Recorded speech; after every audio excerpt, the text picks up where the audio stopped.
오늘의 말씀은 요한복음 14장 27절로 29절 말씀입니다. 요한복음 14장 27절로 29절 말씀 읽겠습니다. 평안을 너희에게 끼치노니 곧 나의 평안을 너희에게 주노라. 내가 너희에게 주는 것은 세상이 주는 것과 같지 아니하니라. 너희는 마음에 근심하지도 말고 두려워하지도 말라. 내가 갔다가 너희에게로 온다 하는 말을 너희가 들었나니 나를 사랑하였더라면 내가 아버지께로 감을 기뻐하였으리라. 아버지는 나보다 크심이라. 이제 일이 일어나기 전에 너희에게 말한 것은 일이 일어날 때에 너희로 믿게 하려 함이라. 아멘.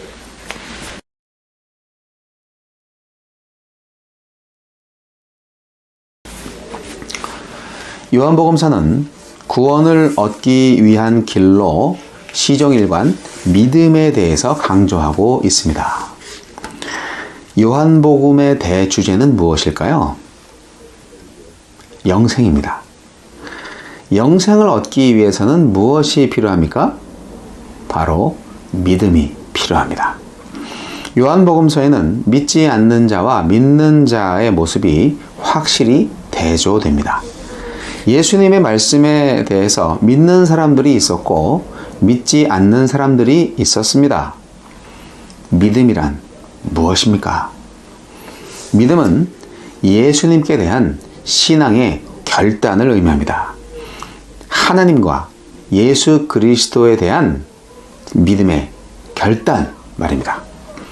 복음서의 저자 요한에게 있어서 하나님에 대한 믿음과 그리스도에 대한 믿음은 같은 것입니다. 왜냐하면 그리스도 안에서 하나님을 만나기 때문입니다. 또한 믿음은 어떤 사건이나 교리를 신봉하는 것이 아니라 그 이면에 그리스도의 신적 능력을 그대로 받아들이는 것입니다.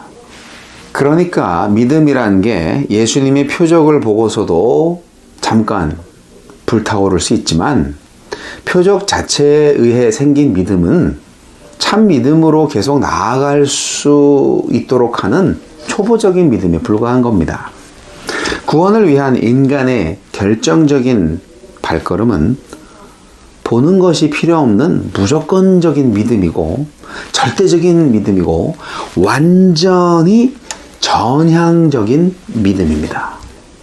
이처럼 믿음이란 예수를 향한 완전한 전향을 의미하기 때문에 요한은 믿음을 예수를 영접하는 것, 예수의 말씀을 받는 것, 예수께로 오는 것, 예수를 따르는 것, 예수의 말씀을 지키는 것 등으로 표현하고 있습니다. 즉, 믿음이란 그리스도의 제자로서의 모든 삶 전체를 포괄하는 것으로서 그분의 말씀을 전폭적으로 수용할 뿐만 아니라 그 말씀이 모든 삶을 주장하도록 의탁하는 것을 수반합니다. 결국 믿음은 예수님의 말씀을 따르는 삶인 거예요. 제자의 삶인 거예요. 믿음은 예수님의 말씀을 지키는 실천적인 행동과 불가분의 관계에 있습니다. 그래서 요한복음에서는 믿음을 행동의 규범으로서 사랑과 병행하여 서술하기도 합니다. 그러니까 믿음이란 행동하는 사랑이라고나 할까요?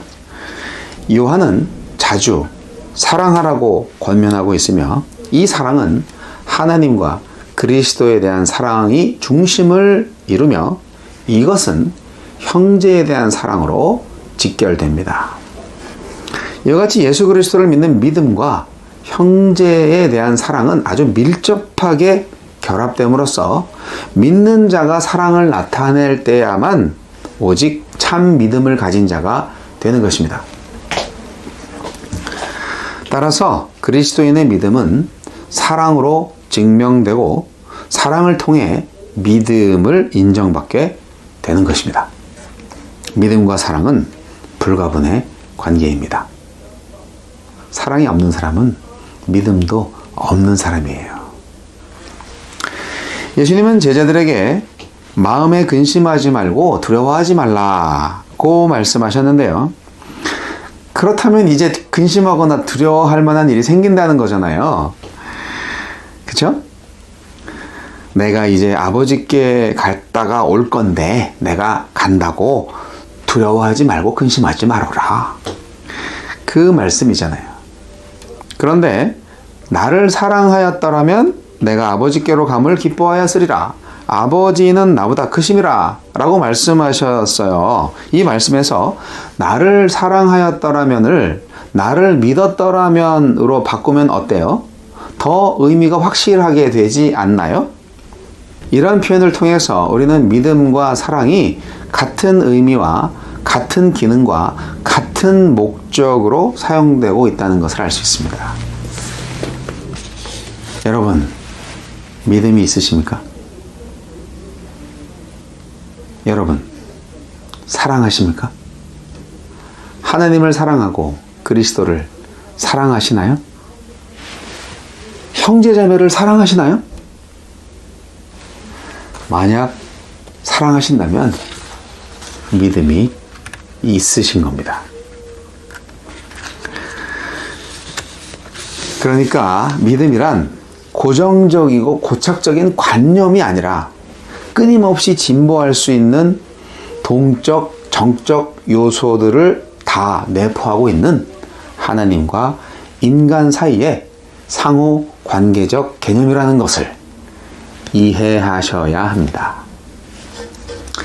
자, 그럼 믿음과 평안은 어떤 관계가 있을까요? 믿음과 사랑이 불가분의 관계가 되듯이 믿음과 평안 역시 불가분의 관계입니다. 여러분, 평안하십니까? 지금 여러분 마음이 평안하세요? 뭐 걱정거리 하나도 없으세요? 오늘 읽을 말씀 가운데에서 예수님은 우리에게 평안을 주신다고 말씀하셨습니다. 세상이 주는 것 같지 않고 오직 예수님만이 주실 수 있는 평안을 주신다고 말씀하셨습니다. 요즘 세계 도처에 전쟁 소식이 많이 들려오고 있습니다. 미얀마에서 군부 독재가 시작된 지 1년이 벌써 되었고 그에 따라 많은 사람들이 체포되고 고문당하고 처형되었다고 합니다. 최근에 발발한 러시아의 우크라이나 침략 전쟁은 어떻습니까? 수만 명의 군인들과 민간인들이 죽거나 다치고 수백만 명의 난민이 발생했습니다. 평화의 시대는 언제 올까요? 이 지구촌에는요, 전쟁이 끝인 날이 없었던 것 같아요. 그런데요, 가시적으로 보이는 전쟁이 없는 곳에도요, 그 세상은 그렇게 평안하지 않습니다. 항상 걱정거리가 있어요. 진정 우리 마음과 가정과 학교, 직장, 국가 등 우리를 둘러싼 모든 세상에 정말 참된 평안이 있는 걸까요? 글쎄요. 참 평안이 없는 것 같아요. 평안이 있다 해도 이 세상이 주는 평안은 충분하지가 않습니다. 가짜 평화 같아요. 대부분의 사람들에게 있어서 평안의 추구는 사실 각종 생활 문제들로부터의 해방에 불과하지 않을까요? 그렇기 때문에 사람들은 자신들을 괴롭히는 것들로부터 벗어나고자 여러 가지 세상적인 도구들을 사용합니다. 돈, 권력, 쾌락, 여러 가지. 심지어 술이나 마약 같은 것을 도피 수단으로 사용하는 경우도 있지요. 사실 세상의 평화는 거짓이고 환상입니다. 지금 마귀가 왕노릇하는 세상에 무슨 평안이 있겠습니까? 그래서 하나님께서 평화의 왕이신 예수님을 보내셨습니다.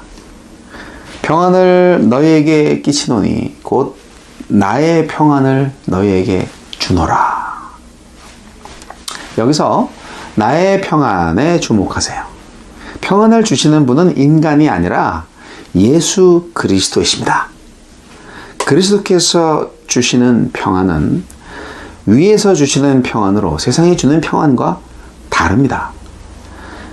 이것은 환경에 의해서 지배되지 않고 오히려 환경을 변화시키는 초자연적이고 영속적이고 적극적이며 부작용이 없는 하나님의 안정제입니다.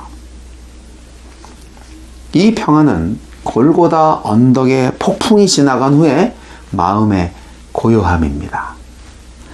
이것은 자신의 아들을 아낌없이 내어주신 분이 그분의 자녀된 모든 이들에게 주시는 선물입니다. 이 평안을 선물로 받은 사람은 과거에 저지른 죄악의 도구로부터 해방될 뿐만 아니라 현재의 인간의 마음을 썩게 하는 불만의 도구로부터도 자유로우며 또한 미래에 알 수 없는 것들로 인해서 두려움에 떨지 않게 되는 겁니다. 현대인들이 겪고 있는 심리적 현상들이 얼마나 많습니까? 불안과 공포가 항상 도사립니다. 마음의 평안이 없어요. 밤에 잠을 못 자요. 왜 그래요? 밤잠을 못 이룬 채 온갖 고민과 괴로움을 겪으면서 하루하루 살아가는 사람들이 얼마나 많습니까?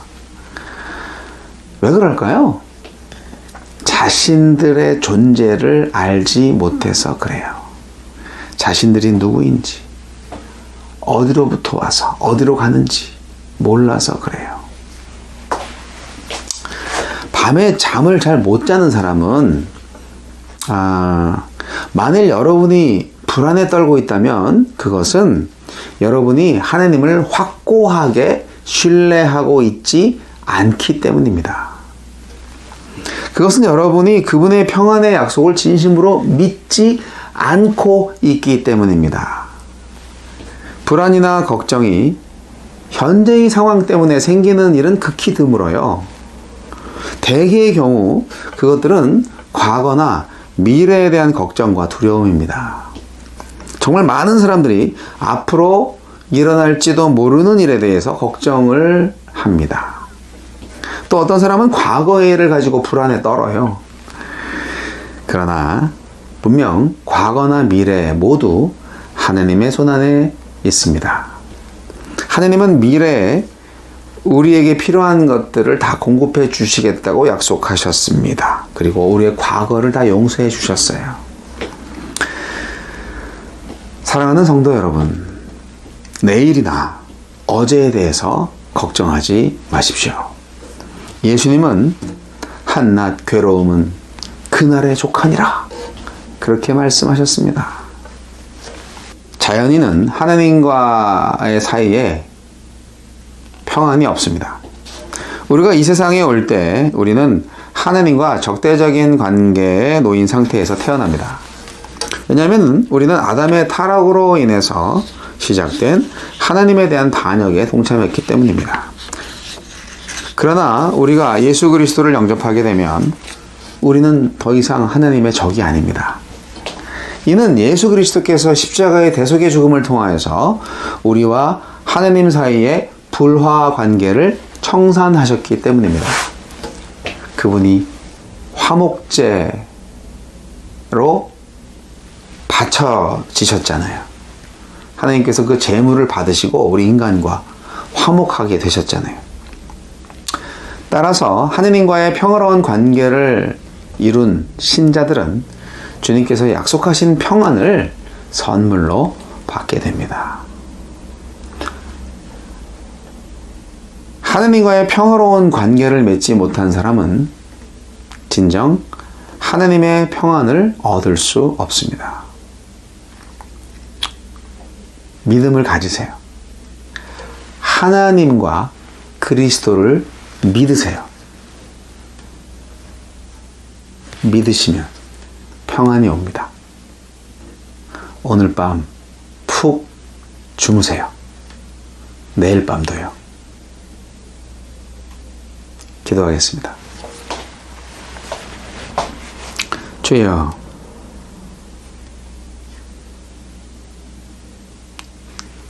주님이 주시는 평안으로 진정 참된 평안을 누리는 주의 제자가 되게 하여 주옵소서. 믿음이 부족하오니 믿음을 더하여 주소서. 진정 우리에게 마음의 평안을 주시는, 과거 현재 미래 모든 불안과 두려움을 떨쳐내게 하시는 평화의 주, 평화의 왕, 평안을 선물로 주신 예수님을 찬양합니다.